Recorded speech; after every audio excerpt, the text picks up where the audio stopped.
اعوذ باللہ من الشیطان الرجیم بسم اللہ الرحمن الرحیم نحمدہ ونصلی علی رسولہ الکریم والمہدی الموعود العظیم اما بعد السلام علیکم ورحمۃ اللہ وبرکاتہ۔ شروع کرتا ہوں اللہ کے نام سے جو بڑے مہربان اور نہایت رحم والے ہیں۔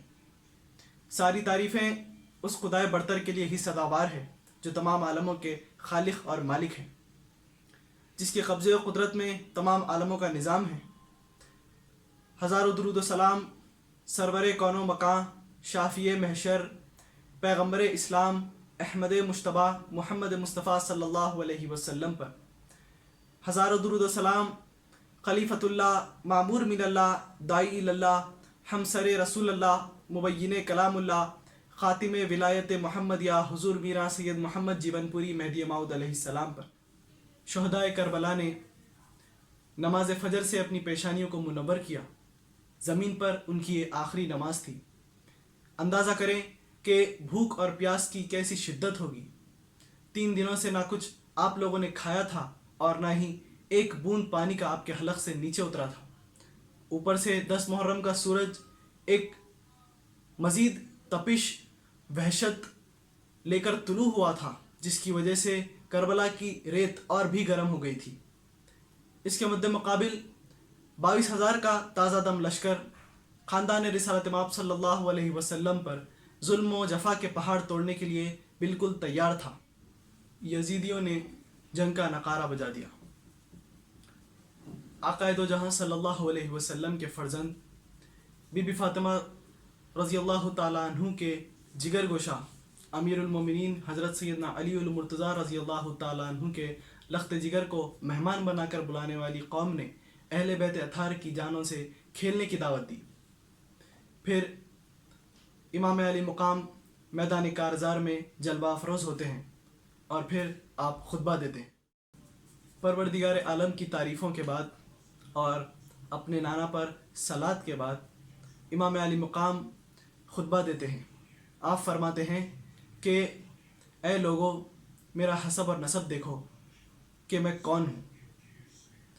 پھر اپنے گریبان میں منہ ڈال کر سوچو کہ تم پر میرا خون بہانا اور میری توہین کرنا کیا جائز ہے؟ کیا میں تمہارے نبی صلی اللہ علیہ وسلم کا نواسہ نہیں ہوں؟ کیا میں نبی کریم صلی اللہ علیہ وسلم کے چچا زاد بھائی سید علی رضی اللہ تعالیٰ عنہ کا فرزند نہیں ہوں؟ کیا سید الشہداء حضرت حمزہ میرے والد بزرگوار کے چچا نہیں ہیں؟ کیا حضرت جعفر طیار رضی اللہ تعالیٰ عنہ خود میرے چچا نہیں ہیں؟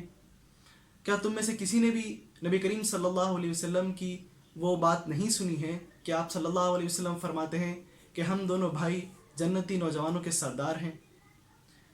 اگر تم میری بات کو سچ سمجھتے ہو، جو حقیقت میں سچ ہی ہے، اس لیے کہ میں جھوٹ نہیں بولتا، اور اگر تم میری بات کو جھوٹا سمجھتے ہو تو مسلمانوں میں ابھی بھی زین بن ارقم، انس بن مالک اور جابر بن عبداللہ موجود ہیں، ان سے پوچھ لو۔ تم بتاؤ کہ کیا یہ حدیث تمہیں میرا خون بہانے سے روکنے کے لیے کیا کافی نہیں ہے؟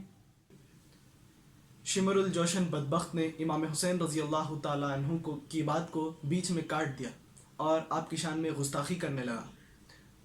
پھر حبیب ابن مظاہر نے شمر الجوشن کو سخت جواب دیتے ہوئے کہا کہ اللہ تعالیٰ نے تیرے دل پر مہر لگا دی ہے، جس کی وجہ سے تو سمجھ نہیں پا رہا ہے کہ امام حسین رضی اللہ تعالیٰ عنہ کیا فرما رہے ہیں۔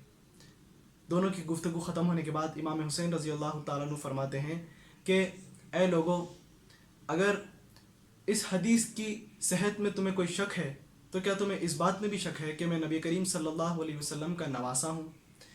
خدا کی قسم، اس وقت مشرق سے لے کے مغرب تک میرے علاوہ نبی کریم صلی اللہ علیہ وسلم کا کوئی نواسہ نہیں ہے۔ ذرا غور کرو، تم میرے قتل پر کیسے آمدہ ہو گئے؟ کیا میں نے کسی کو قتل کیا ہے؟ کیا میں نے کسی کا مال ہلاک کر دیا ہے؟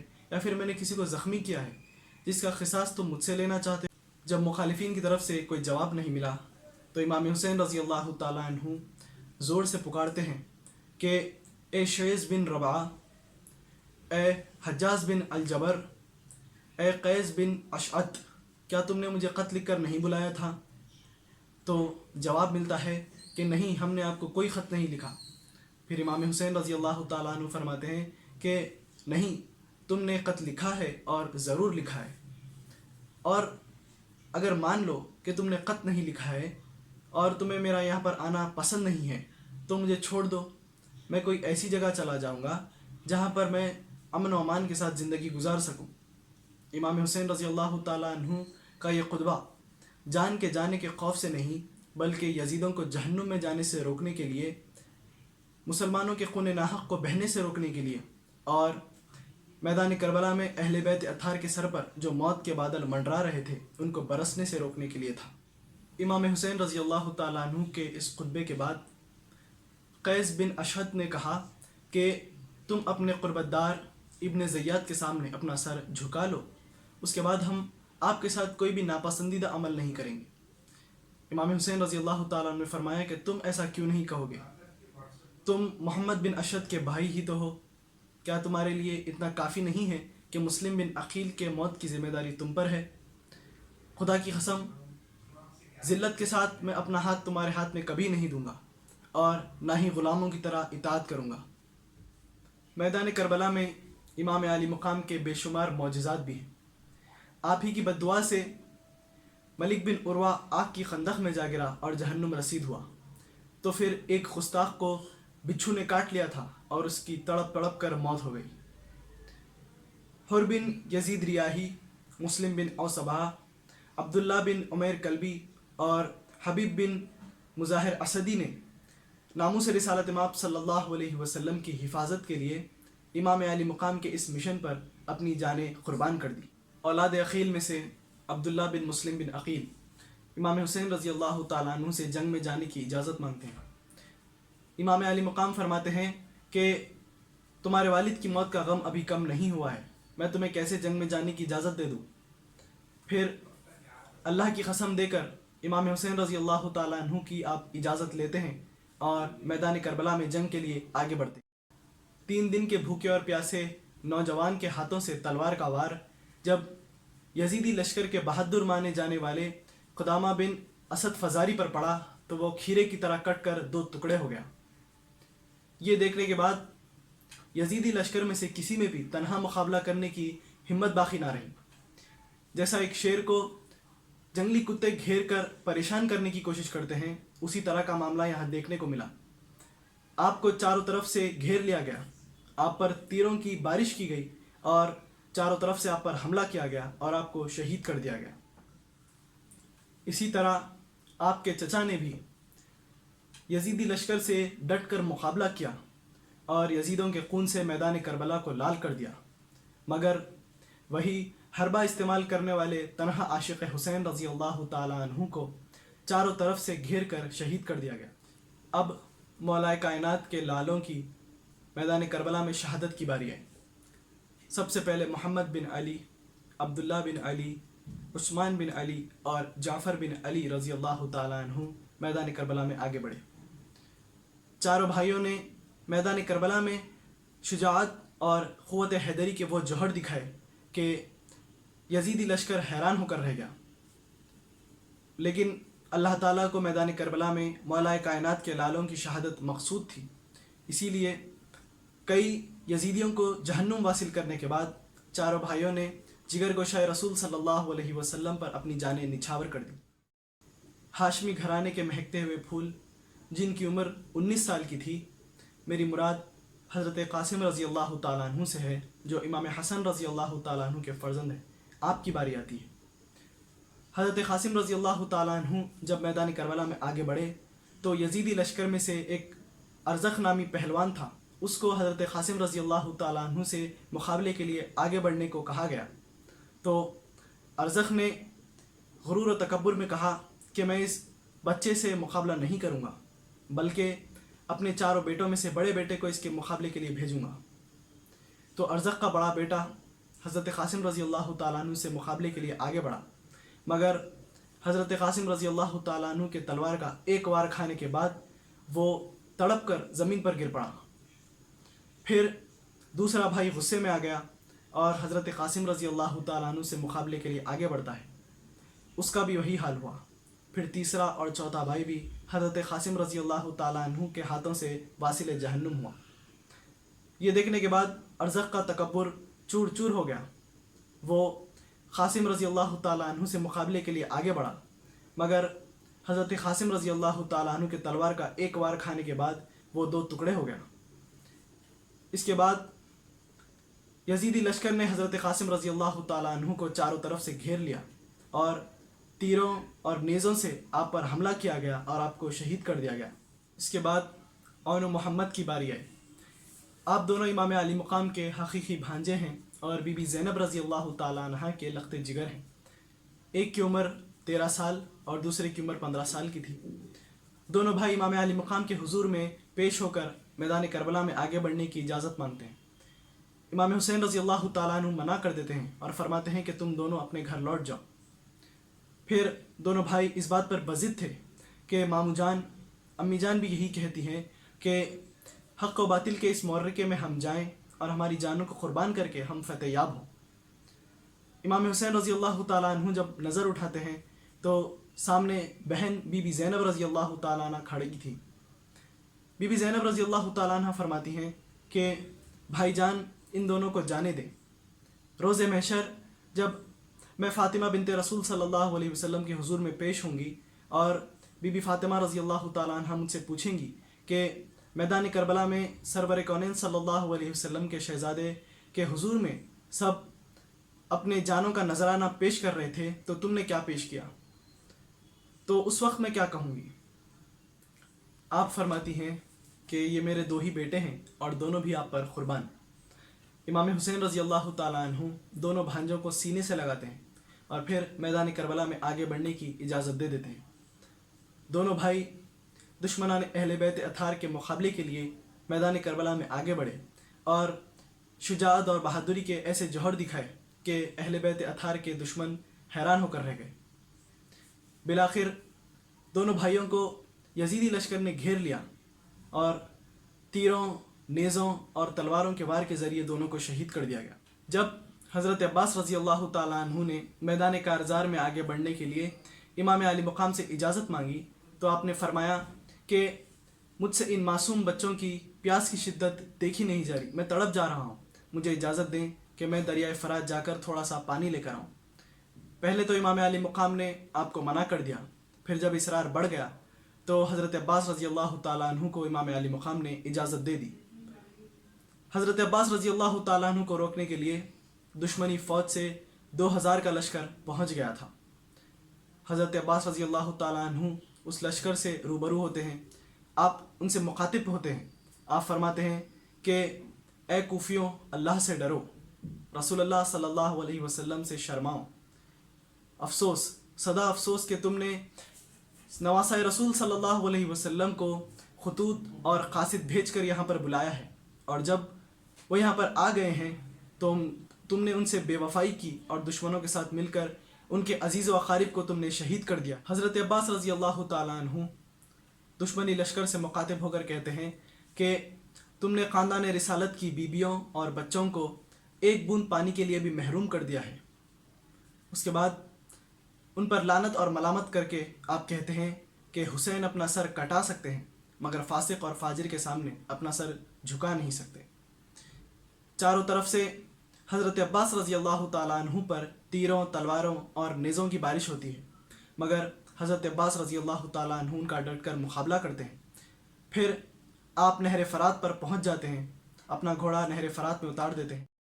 حضرت عباس رضی اللہ تعالیٰ عنہ مشکیزہ بھرتے ہیں، اس میں سے ایک چلو پانی جب آپ لیتے ہیں تو ننھے ننھے بچوں کا بلکنا اور تڑپنا آپ کو یاد آتا ہے۔ پھر غیرت ایمانی یہ گوارہ نہیں کرتی ہے کہ ساقی کوثر کے دلارے علی اور فاطمہ کے جگر کے پیارے پیاسے ہیں اور میں سیراب ہوں۔ پھر آپ رضی اللہ تعالیٰ عنہ مشکیزہ اپنے کاندھے پر لگائے نکل پڑتے ہیں۔ چاروں طرف سے شور و غل اٹھنے لگتا ہے کہ راستہ روک لو، راستہ روک لو، مشکیزے کو چھین لو، اگر یہ مشکیزہ حسین رضی اللہ تعالیٰ عنہ کے خیمے تک پہنچ گیا تو ہماری خیر نہیں۔ پھر چاروں طرف سے حضرت عباس رضی اللہ تعالیٰ عنہ پر حملہ ہوتا ہے، نیزوں، تلواروں اور تیروں سے وار کیا جاتا ہے۔